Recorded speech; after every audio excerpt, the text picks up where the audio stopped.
So, dispatcher, today I'm going to show you how to harvest your, well, they don't look too good right now, but your coneflower seeds.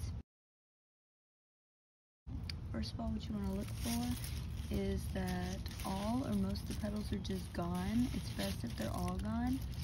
And a lot like this one, except you need to wait until the petals are gone. I actually just clipped all the pieces that I'm going to show you how to harvest, and I don't think there's any more really left behind that I could show you right off the stalk how to cut. Maybe that one. But yeah, you just wait until they go all the way black. As you can see right there, this is a good sign that the seeds are getting mature under there. So I'm gonna go inside and show you the ones I clipped. Alright, I'm in here from, I actually had this haul in my bag after I had cut them, and the babies took the bag and kind of messed with it, which is fine. I just wanted to let you know that that's what all this extra stuff is. Some of the extras off the coneflower kind of fell off on our way. So I'm going to try to find one that's pretty full. This one looks pretty good. Still intact there, where some of them, like this one, kind of got shook around the bag and fell out. Or this poor fella. Boop. But this is how you would harvest it. And FYI, just so you know, on my thumbnail, whenever I show different color flowers, those are the ones in my garden that have been harvested just the same way. So if they show a different variety and you don't see me physically taking it apart, that photo is there just so you can see that this is how you would do those different varieties. First thing you want to check with your coneflower is to feel the needles on it. They're going to be pretty pokey, so if you want, you could use gloves, and if you also want, you can use a tool like maybe some type of little needle nose pliers. I've used scissors before if it's too hard, or tweezers. Mine are so soft that I handle them with my hands. I have gotten some in the wild and they were so hard that I got scissors to try and pull it apart. It was just horrible, so I ended up stopping. But the needles here are sort of soft, which is great.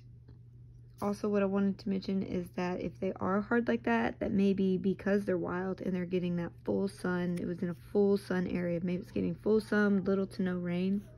And mine's a little softer because it sat around in a normally watered garden, and I guess it didn't have any more or less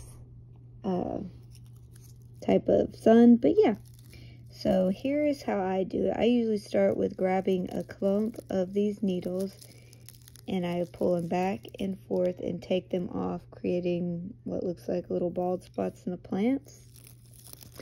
And whenever you do this, you will release some of the seeds that grow underneath these needles. So let me pull some of this apart, and then I'll be able to show you from the plant these little leftover pieces. Alright, so if you look right here, you're going to see seeds. Each one of these are seeds.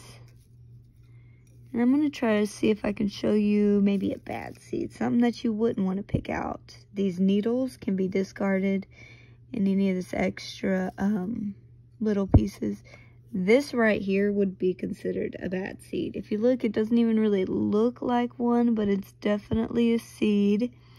If you see one that's shriveled, and this one right here, if you can tell at the very end, what looks like an arrow, that small piece at the end is supposed to be a seed, but it obviously didn't harvest or mature well enough. This one also didn't mature long enough.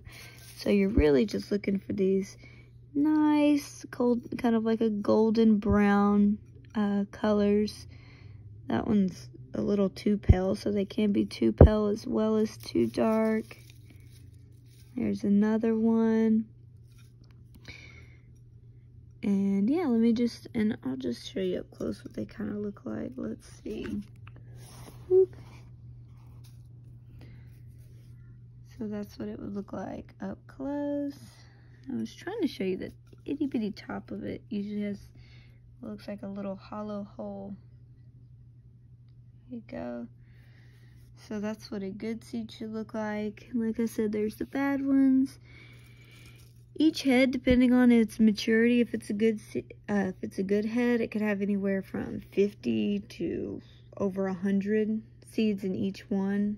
They're a little harder to harvest, so I usually don't pack a crazy amount in each bag, but I do put quite a bit, anywhere from 20 to 50, depending on maybe rarity of the plant or limited stock. There we go. But just so you know, at Seed Dealer on Etsy, that's where we will sell ones from our garden. Me and my mother-in-law have lots of colors, anywhere from the regular white to variegated colors. I think next year she's going to get a root for the twister coneflower, so that'll be a new one. We have teddy bear, all kinds of colors and different types, and we're definitely going to try to get more rare coneflowers because we know the seeds will be valuable to those who can't just buy a really expensive root. But that's sort of the fun of us getting to buy those, or at least her in this case. She's the one that invested in the roots this year. Investing in $10 to $15 a root or more is that since we can sell, you know, a pack of seeds for a couple bucks a piece, we in turn get to get our money back for that and then some, so we can continue to buy more plants and harvest more seeds for you guys. So we both appreciate it. Make sure you go visit Seed Dealer. We're also artists, so whatever's in our garden inspires us to create. She and I, just all kinds of stuff. So yeah, see you later.